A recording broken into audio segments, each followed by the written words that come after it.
Greetings, everyone. I'm Mar, and once again, this is my opinion.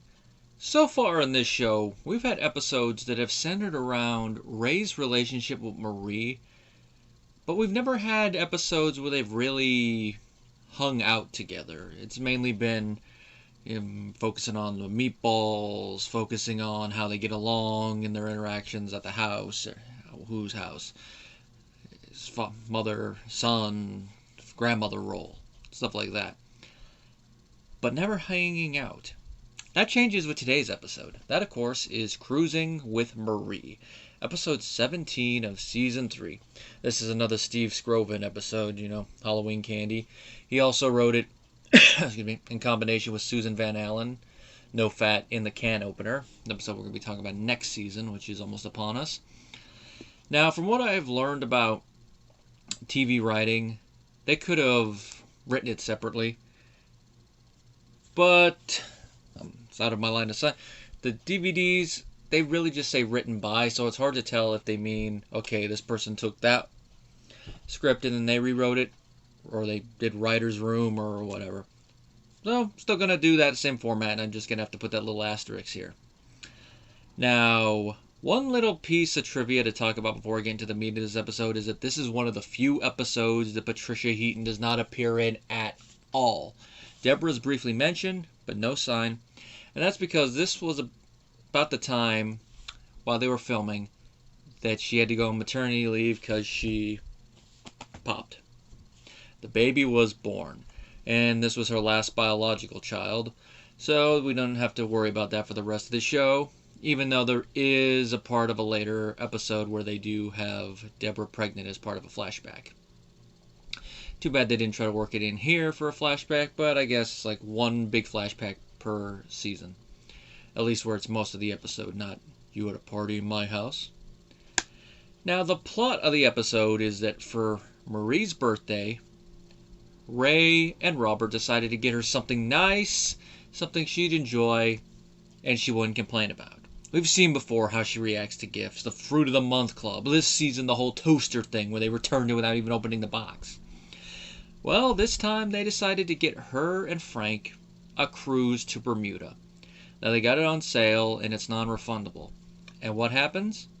Frank pops out his bum knee. And because of that, they can't refund, they can't reschedule, so it's like, ugh, what now? They're trying to talk Marie into going. And she's thinking about ways that she'll go, and then she's like, Ray, come with me. And Ray's like, no, he doesn't want to do it.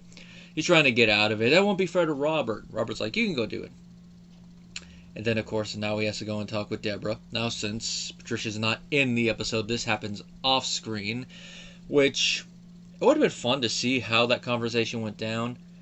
But with how the episode's paced, this is one of those instances where theater of the mind comes in, that this conversation is probably a lot funner to imagine it than what they possibly could have shown.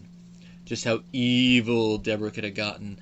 And I think it's all summed up with how Ray says, the one thing she lets me do, where he's not pleased. Now, throughout the stay, Marie is having fun, but Ray, he's really not. I mean, he's kind of enjoying all the free food at the buffets, all the different ones, clams, omelet bar, tostada bar. So he's enjoying life in his own way, but he's not really enjoying the cruise.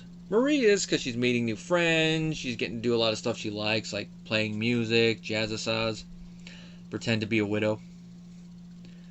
But Ray, he's not, and to add on to that, the cruise director mistakes them for a summer, December romance.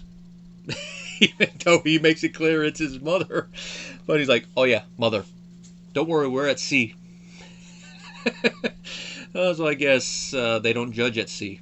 Now Ray eventually does get into his groove and start to enjoy himself, thanks to a heart-to-heart he has with Marie near the end of the episode, which is a nice little scene between them. We've seen them have heart-to-heart before, but this is a different type of context. That one, it's usually because Marie did something that Ray doesn't like.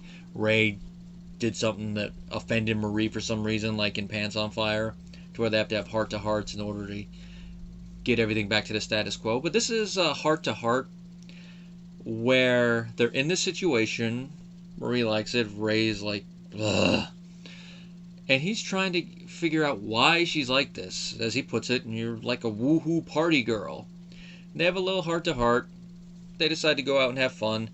And Ray, mostly off-screen, eventually comes to his senses and enjoys the rest of the cruise. So it's nice to see he's no longer a party pooper. Now, while they're enjoying themselves on the cruise, Robert has to watch Frank. And the fun thing about this little subplot is we find out that Frank faked popping out his knee in order to get out of going on the cruise, which I wonder why. It's like, you would think he would enjoy a cruise, all the free food, meeting new people, hanging out, free booze. Maybe he just doesn't want to go to Bermuda. Maybe he would rather stay home and relax, especially since he got that new hot tub put in a couple episodes back, which makes another appearance in this episode. But I guess he just figures also Marie will have more fun without me, and he doesn't want to be cooped up with Marie. Plus, she wouldn't be able to pull off the widow thing with him there. So he's gonna have fun. Now she'll have more fun with Ray anyway. But Frank ends up legitimately popping at his knee. Which means now Robert has to watch him. And he is not having fun. But eventually Sergeant Robert Berlerone, lays down the law with it. And it's a kind of funny scene. Most of the stuff that's implied there happens off screen after Robert cooks Frank with the hot tub. But enough is said there, you're like, oh no, Frank is not going to enjoy this. And it is a nice little subplot. And it's nice to see that set that they had to redesign after Robert moved out one more time. I think this is the last time we see it, but I could be wrong. We'll see in the upcoming episodes. Let's see what I got in the notes so far.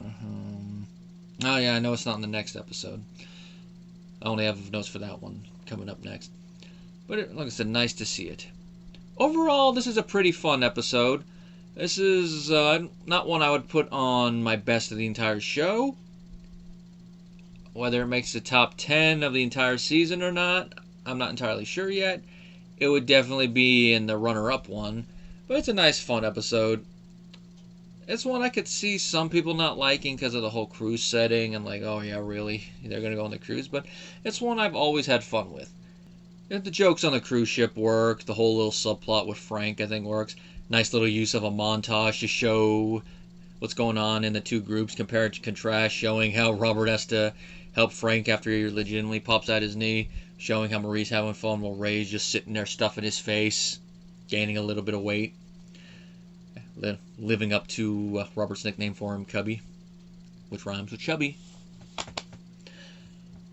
Now, the next episode we're going to discuss, that actually is in my top 10 of the entire show and definitely would be in my favorites of the entire season. And it involves Ray once again being by himself. And that's because Deborah's taking the kids to visit her parents. And he's alone in that big house. Oh boy, wouldn't having the dog named Floppy be good right about now?